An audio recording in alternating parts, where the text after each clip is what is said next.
कुछ चालबाजियों को समझते हैं कि ब्रिटिश इंडिया 1818 एक्ट बनाया और कहा कि जितना भी सोना चांदी आपके पास है हमें दे दो और 10-10 रुपया का कागज ले लो, 1 तोला सोना दे दो और 10 रुपया का कागज ले लो और वादा करता हूँ, प्रॉमिस करता हूँ, गवर्नर का प्रॉमिस है कि 10 रुपया का कागज लौटाओगे तो 1 तोला सोना दे दूंगा। 10 रुपया में 1 तोला तो 1 तोला चांदी का सिक्का दूंगा, चांदी का 1 तोला 1 रुपया, सोने का 1 तोला 10 रुपया। तो हम लोगों ने भरोसा करके गोली की नोक पर के अंग्रेज राज कर ही रहा था इस समय, तो सब डर से दे दिए और उसके बाद जब कागज लौटाते थे तो 1 तोला दे भी देता था, बेईमानी नहीं करता था। भरोसा जीत लिया और सारा जमा कर दिए। जब सब जमा हो गया तो 1862 में एक्ट चेंज किया, बोला अब से 7 ग्राम दूंगा, जो इतना मांगो उसको मारूंगा गोली धाए, और डर गए, 7 ग्राम चलने लगा। फिर 1940 में अब आरबीआई का गठन हो गया। अब 10 रुपया का कागज देते थे तो 2.6 ग्राम मिलता था, बेईमानी नहीं करता था, इतना तो देता था। फिर 66 में जब हम बोल दिए आजाद हो गए, 15 अगस्त जिंदाबाद, 26 जनवरी जिंदाबाद, घर घर झंडा फहराएंगे, ऐसे वाला जब होने लगा सब जगह, तो बोला थोड़ा सा और बेईमानी कर सकते हैं, ये लोग तो देशभक्ति में घुस गया है, थोड़ा सा बेईमानी और कर सकते हैं। तो बोला अब 10 रुपया का कागज लौटाओगे तो 1.1 ग्राम। फिर मनमोहन वित्त मंत्री थे, बोला अब तो पूरा ही बेईमानी कर सकते हैं, ईमानदार सिख को लगा दिए हैं, इसके आड़ में सारा बेईमानी कर सकते हैं, तो अब कुछ भी कागज लौटाओगे तो कुछ भी नहीं दूंगा, 0-0। अब इस 0-0 का मतलब थोड़ा सा और गहराई में घुस के समझते हैं। जब 0-0 कर दिया आरबीआई, यहाँ पे बोला अब नोट छापने के लिए हमें कुछ जरूरत नहीं है, कितना भी छाप सकते हैं। तो यहाँ पे बचपन में हम लोग एक गेम खेले ना, सारे बच्चे खेले, आधा पादा कौन पादा, ये खेले ना। तो आरबीआई बीच में यहाँ बैठा हुआ है और चारों तरफ कंपनी को लगा दिया है। ये कंपनी कोई भी हो, ईस्टइंडिया.com का बदला हुआ नाम है, नाम बदल दिया है। तो ये खेलता है आधा पादा कौन पादा, बाबा जी का घोड़ा पादा। तो अदानी बोलता है पो, बोला 2 लाख करोड़ तुम खरीद लो सारा एयरपोर्ट। फिर खेलता है आधा पादा कौन पादा, बाबा जी का घोड़ा पादा। रिलायंस बोलता है पो, बोलता है लो 5 लाख करोड़, हिंद महासागर का तेल तुम्हारा, गैस तुम्हारा, अब सिलेंडर बेचो, 1000 में बेचो, 2000 में बेचो, पेट्रोल बेचो, 80, 90, 100, 200 कितना बेचना बेचते रहो।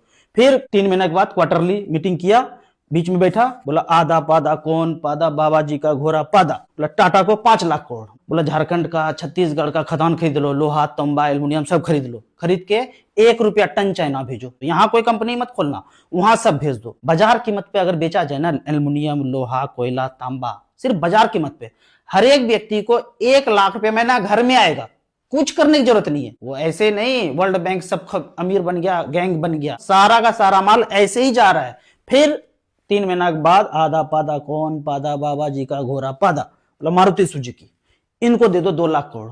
अब जहां जहां वो जमीन खरीद रहे हैं इसी पैसे से, कागज से सब जगह जमीन खरीद रहे हैं।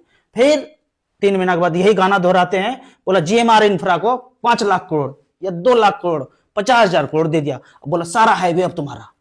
जब इसको पैसा नहीं दिया था तब भी रोड था, तब चलते थे, फ्री चलते थे। अब इसको दे दिया तो मालिक ये बन गया। अगर ये पैसा आधा पादा खेल करके मुझे दे देता, ये सामने कैमरा मैन को दे देता, जितने लोग व्यूअर्स हैं उसको दे देता, बोला तुम ही बना लो हाईवे, तो मालिक हम होते, हम टोल नहीं लेते, देश के ही लोग चल रहे हैं ना, टोल नहीं लेंगे।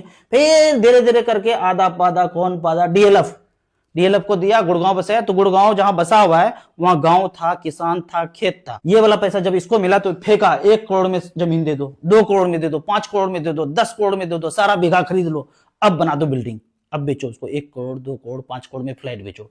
अगर ये इसको ना दिया होता ऐसे ही छाप करके और किसान को ही दिया होता, वहीं के लोग के, गांव के ऑनर को ही पैसा दिया होता, वही बिल्डिंग बनाता, तो आज अमीर कौन होता? गांव के लोग होते, शहर के लोग होते, भारत के लोग होते। अभी कौन है? ईस्टइंडिया.com का फैक्ट्री है, कंपनी है, वो मालिक है, और ये बीच में आधा पादा हर 3 महीना में खेलता जा रहा है। आने वाले 2 साल में देखेंगे कि अदानी रेलवे खरीद चुका है। कैसे? तो जब 6 महीना साल भर के बाद फिर से ये आधा पादा खेलेंगे, बोला 5 लाख करोड़ अदानी को। अदानी बोला ये 5 लाख करोड़ लो, सरकार के तिजोरी में डाला, रेलवे उसका। आप जानते हैं कि पैसा ऐसे छापा तो महंगाई बढ़ेगा, ऐसे नहीं पैसा छाप सकते हैं, ऐसे थोड़ी छाप सकते हैं, जितना सोना रखते हैं उतना छापते हैं। अच्छा, और ऐसे छाप लेंगे तो महंगाई आ जाएगा। महंगाई तो दिख ही रहा है ना, इसका मतलब कहीं ऐसे तो नहीं छाप रहा है, ये ऐसे ही छाप रहा है। 0-0 का मतलब ये हुआ। अब यहाँ पे इस फोटो को और अच्छे से समझिए। 1600 शताब्दी तक हम सोने के सिक्के, चांदी के सिक्के में लेन देन करते थे। 10 रुपया सोने का सिक्का, 1 रुपया चांदी का सिक्का। जब ईस्टइंडिया.com आया 1600 शताब्दी के बाद, सब सोना चांदी ले लिया, उसके बोला कागज ले लो। जो जो विरोध किया इसका उस समय, हिटलर विरोध किए, सुभाष चंद्र बोस जी विरोध किए, जापान विरोध किया, जो जो विरोध किया वर्ल्ड वार 1 और 2 का नाम दिया और सबको खत्म किया गया, सब खत्म। वर्ल्ड वार 3 में बोलता है कौन कौन विरोध करोगे, ये कागज हटाऊंगा और डिजिटल डिजिटल सब कुछ होगा, जो जो विरोध करोगे वर्ल्ड वार 3 में उसको ऊपर भेजा जाएगा। कैसे भेजेगा ये बताता हूं। हमने जो आधार कार्ड बनाया है इसका डाटा टेररिस्ट कंट्री अमेरिका और इजराइल के पास है, सारा बायोडाटा इसके पास है, मेरे आंख का रिकॉग्निशन, फेशियल रिकॉग्निशन, थंब, सब कुछ इसके पास है। अब वो एक छोटा सा ड्रोन छोड़ेगा जिसमें 3 ग्राम का गोली होगा और वहां से छोड़ देगा उसको टेररिस्ट कंट्री इजराइल से। उसके बाद वो ढूंढते हुए हमको आएगा और हमको यहाँ पे मारेगा खट। एक वीडियो देखते हैं। Just like any mobile device these days, it has cameras and sensors, and just like your phones and social media apps, it does facial recognition. Inside here is 3 grams of shaped explosive.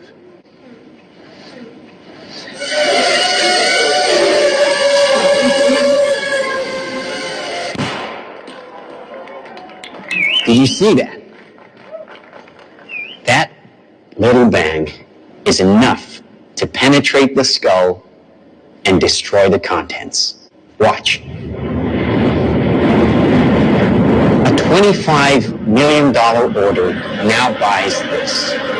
Enough to kill half a city. The bad half.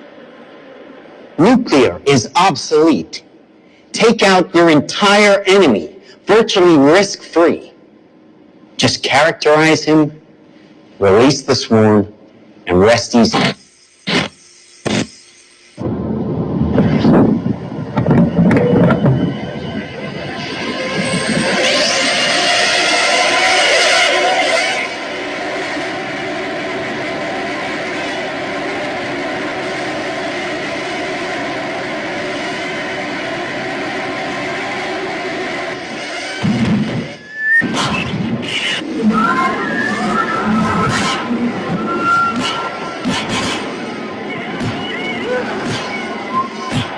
आपने video में सुना होगा bad guys को खत्म करना है। Bad guys कौन है? ईस्टइंडिया.com मोगेमो की नजर में हम लोग, आप लोग जो सत्य को जानते हैं और सत्य को उजागर करते हैं, जैसे सुभाष चंद्र बोस जी, भगत सिंह जी, ये लोग बैड गाइस थे उनके नजर में। वीडियो यहाँ तक अच्छा लगा है तो डाउनलोड कीजिए, क्लिप काटिए और लोगों को ग्रुप में शेयर कीजिए। मैंने फरीदकोट के उन साथियों का, उन 2 किसान भाइयों की आत्महत्या का मामला सुना जब उन्होंने ट्रेन के आगे कूदकर जान दे दी और वो क्योंकि लोन नहीं चुका पाए थे, 25 लाख का लोन 50 लाख हो गया था। भाई एक नंबर दे रहा हूं, हर जिले और हर स्टेट का नंबर हमने अलॉट किया है जनता सरकार मोर्चा का। अभी तक नंबर मिल नहीं रहे होंगे तो एक नंबर है, इनको आप सेव कर लीजिए, दूसरों लोगों तक पहुंचा दीजिए, मैक्सिमम सर्कुलेट कर दीजिए। पहला नंबर 7419889801, ये सुरेंद्रपाल वर्मा जी का नंबर है, अंबाला के साथी और पंजाब के साथी जिसने भी संपर्क करना हो इनके नंबर पर मैसेज कर दीजिए। इस तरह से इसके जो पहले 8 डिजिट हैं वो सबके बराबर हैं और लास्ट के जो 3 डिजिट हैं मैं उनका लेकर के बोल देता हूं ताकि आपको मालूम पड़ जाए और स्क्रीन पर आता रहे और आपको मालूम पड़े। पंचकुला और चंडीगढ़ के साथी लास्ट में 802 यानी कि 741 988 9 और 802, ये पंचकुला और चंडीगढ़ के साथी शुभम मान से संपर्क कर लें। उत्तराखंड और नूह यहाँ के साथी सचिन भाई से संपर्क कर ले, 803 उनका नंबर है लास्ट में। वीरेंद्र सिसोदिया जी का नंबर 804 है पलवल और उत्तर प्रदेश के साथियों के लिए। भिवानी जिले का और बिहार का जो नंबर है वो संजय धारीवाल जी के पास है, उनका लास्ट का नंबर 805 है। इसी तरह से 806 फतेहाबाद और सिरसा के लिए वीर सिंह जी का नंबर है। 807 पानीपत के लिए सोनी भारतीय का नंबर है। 808 अंकुश चौधरी कुरुक्षेत्र के लिए नंबर है। 809 कैथल के लिए मंजीत करोड़ा का नंबर है। 810 रेवाड़ी और हिमाचल और जे&के के लिए कुर्बान अली का नंबर है। 811 विजेंद्र काद्यान सोनीपत जिले के लिए नंबर है।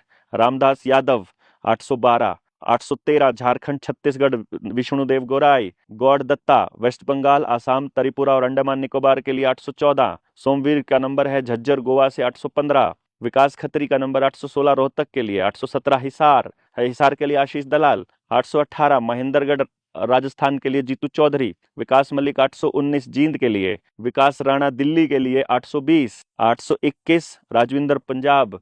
822 यमुनानगर अजय भाई। 823 राजस्थान के लिए ममता बड़ोदिया। 824 चरखी दादरी के लिए संजीव सांगवान।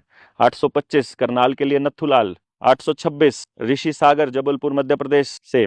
827 गुजरात के लिए पुनीत पटेल और 828 गुरुग्राम नूह पलवल के लिए सोमदेव आर्य, और 829 तोशाम के लिए मनिंदर पंघाल, और 830 विमेन विंग के लिए प्रोजेक्ट हुनर, जो हमने तालकटोरा स्टेडियम में जिक्र किया था कि हम हर साथी की महिलाओं को सिखाएंगे जो भी हमारे पास हुनर है, और सिखाने वाले लोगों को अरेंज करेंगे। उस प्रोजेक्ट हुनर के लिए पूर्णिमा का नंबर है 830 लास्ट। तो आप सब लोग इन नंबरों से संपर्क करके अपनी एक टीम तैयार करके इस मुहिम को आगे बढ़ाइए, और लोगों को कम से कम इतना ज़रूर कहिए कि आत्महत्या नहीं करनी है। बाकी सब चीज़ें तो होती रहेंगी, व्यवस्था परिवर्तन के लिए अपने योगदान के बारे में भी ज़रूर बताइए।